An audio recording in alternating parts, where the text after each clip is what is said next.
On est chez Forage Garot, dans la région métropolitaine, avec Martin et Nicolas Savigan qui nous reçoivent. Bonjour à vous deux. Bonjour. Bonjour. Merci de nous recevoir dans votre bel emplacement. Et c'est un lieu prisé qui n'a pas toujours été ici, d'ailleurs, parce que l'entreprise est vieille quand même de bon nombre d'années. Martin, on va expliquer un peu les circonstances, l'achat éventuellement. Il y a quand même quelques années, mais une entreprise née en 1975. Exactement, Nicolas. L'entreprise a été fondée par M. Claude et Fernand Garot. Au départ, de là, le Forage Garot. D'où le nom. D'où le nom. Ben oui. Par la suite, M. Léo Kerville l'a acheté dans les années 85. Et puis moi, j'ai repris l'entreprise en 2013. Et puis j'ai la chance d'avoir une relève, deux relèves en fait. On a un employé clé et mon fils Nicolas qui sont là pour assurer la relève. Nicolas est une autre clé. Un autre Succès. clé. Hein? Succès, c'est en plein ça. Exact. Et c'est bien de la préparer, cette relève-là. On va en parler dans un moment. On va expliquer d'abord ce que fait Forage Garot au quotidien. C'est quel type d'entreprise? Qu'est-ce qu'on y fait? Le day-to-day, comme on dit, là. Jour à jour. Forage Garot, on est reconnu comme l'entreprise qui effectue du forage, du sciage de béton, démolition de béton, principalement à Montréal, la grande région métropolitaine. Mais je tiens à mentionner qu'on va partout pour nos clients. Cette année, on est allé au Nunavut, Bill James. On va un peu partout. Il y a de ces chemins dans la vie, à un moment donné, qui sont tracés, les amis, puis je vais vous entendre tous les deux là-dessus. On va donner la parole à Nicolas maintenant. Et on se dit, ben OK, je vais faire carrière dans tel domaine. Pour ton père, Nicolas, c'est en immobilier, je pense, selon mes informations. Oui. OK. Des bons espions qui m'ont dit ça. Oui. On ne pensait pas aboutir ici. Pour toi, tu t'en allais dans un autre domaine, dans les finances, en général? Dans le small cap investment, dans la firme à finance à mon oncle. OK. C'est ça que je visais. Puis, durant mon bac à l'université, je venais travailler une fois de temps en temps. Puis, je suis vraiment tombé en amour avec l'entreprise. J'ai toujours la fibre entrepreneuriale depuis que je suis très, très jeune. Donc, me lever le matin, aller tondre des gazons pour, dans les blocs à mon père ou à mon grand-père ou à mes oncles. Je me suis déjà parti d'une entreprise dans du family advising au hockey, aider des joueurs de hockey à se trouver des prep schools aux États-Unis. J'ai fait ça quand j'étais à l'université. OK. Donc, ouais, j'ai toujours une petite fibre entrepreneuriale. Et on ne sait pas de qui ça venait, cette fibre-là. Hein, Martin? Ah, il y a La des fibre gènes familiaux. Il y a des bons gènes familiaux. Il y en a qui disent les gens ne se gênent pas. C'est vrai pareil.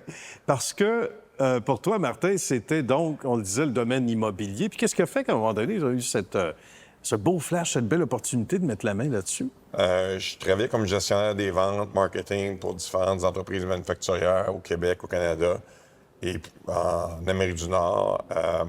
Puis j'avais le goût d'accomplir quelque chose, de me réaliser. Fait que la première raison pourquoi j'ai acheté l'entreprise Forage Garot, je voulais quelque chose d'établi, avec une bonne réputation, mais je voulais me réaliser moi. Puis c'était le premier objectif. Le deuxième, c'est comme n'importe quel entrepreneur pour faire fructifier son argent, son entreprise. Ben oui, tout à fait. Puis la dernière, à l'époque, c'était pas une considération, mais je l'avais quand même dans ma tête. Ouais. J'ai deux garçons, fait que j'espérais que ou si l'un des deux se manifestait, bien, il pouvait joindre l'entreprise également. Nicolas a commencé comme répartiteur. OK. Il a gravi les échelons. Maintenant, il est directeur des opérations. On a un plan en place, un plan de relève avec des éléments de la formation que Nicolas doit suivre. Puis moi, il y a une passation aussi des responsabilités au fur et à mesure que ça en va vers Nicolas. C'est bien, bravo. Et le défi aussi, c'est quand on est aussi jeune, on compose aussi avec des employés qui sont ici bien avant l'arrivée de Martin, qui sont ici depuis 25 ans, 30 ans dans certains cas. On a la chance de compter sur plusieurs employés expérimentés qui ont 25, 30 ans, 35, 40 et même 47 ans d'ancienneté au sein de la même entreprise. Bravo. Ce qui est rare de nos jours. Ouais. Notre défi à nous, le défi de Nicolas, ça va être de transmettre ces connaissances-là vers les autres générations, vers les plus jeunes. Justement, et parlons de ça. J'imagine que c'est un de tes mandats aussi, vous l'avez ensemble, ce mandat-là, de travailler sur la suite des choses, les plus jeunes, mais des gens de l'extérieur, mais les gens d'ici, qui connaissent pas ou peu la belle entité qui a toutes ces lettres de noblesse, Forage Garot. C'est un défi, ça, d'aller chercher des gens pour venir travailler?